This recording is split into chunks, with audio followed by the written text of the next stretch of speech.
Good day, friends. Welcome once again to my to my channel, where we discuss about relationships, marriages, and how to make it better. Because when we have this taken care of, our society at large will become a better place. So our focus today will be going to our parents. So ordinarily, when we have challenges, we have problems in our marriages and our relationships, so both parties involved, attentions are always on them. So maybe they are both at fault. At times, maybe one of them is at fault. But frankly speaking, parents also has to do with it.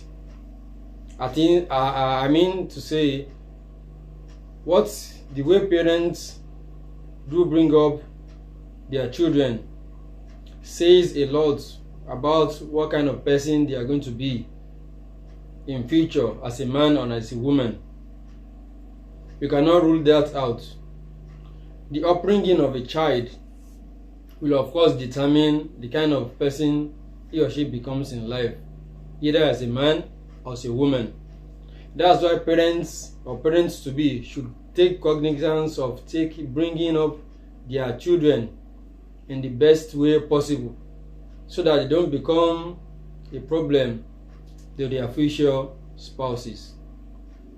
For example, a child that is being brought up in a house, in an environment, in a home where respect is given a great importance, respecting people, respecting siblings, respecting neighbors, respecting friends, it must have become part and parcel of such a child. So as he or she grows up, it becomes part of him or her. So becoming a wife and a husband now, he or she wouldn't have a problem respecting the other party. Talk more of a society or an environment or a house where respect is not found. Maybe between the father and the mother, they don't respect each other. They just talk to each other anyhow. Among siblings, there is no respect. In the neighborhood, people don't respect one another. What kind of husband or wife is that kind of person going to be? So that's why parents should take cognizance of how they behave and how they bring up their child when they are growing up. They take a cue from such. Another thing that affects couples is what? Submissiveness. So if a child grows up in an environment believing that he or she must always have his way or her way, and that's how he or she grows up, getting married, he or she will have problem. As a man, you have to submit at some point, and as a lady, you have to submit at some point, such that the marriage will work. But in a situation whereby you cannot ever submit, always your own decision or the way you want this to be done is what is going to happen, then there will always be problem. We have such similar problems all around. Simply because someone cannot submit for the other, or both cannot submit for another, they decide to break up. Also, being able to accept that you cannot always have the things done the way you have. I mean, accepting no as an answer. Many children grow up with parents that always say yes to their needs. I want this, daddy. Yes. I want this, that, mommy. Yes. They are used to that fact that they always say yes to their needs. As parents, there are some parents like that. The fact of the matter is not always all is best. Even it's not all we ask from our Creator that He gives us. So parents should stop the habit of just saying yes just to make their child happy, or they say they want to show that they are a very caring father or mother. No. Don't always say yes to what your child needs. We should learn to be saying no, so that they know that no is part of life, and that's the reality.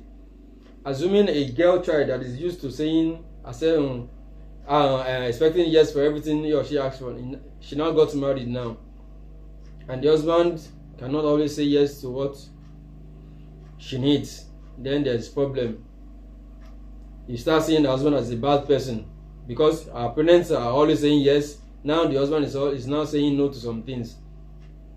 Likewise, the husband also, if he's used to that fact that whatever he tells his parents, they say yes, and he has a wife now that will always say no at some point, which is normal. But because they have both been groomed to accept always only yes in their affairs, they find it difficult to cope.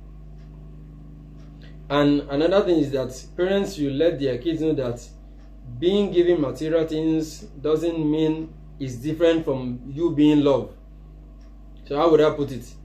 Some people quantify love into how much they receive from people. If someone is giving you something, that means that person loves you. If that person is not giving, that means to them the person doesn't love. This is very wrong notation.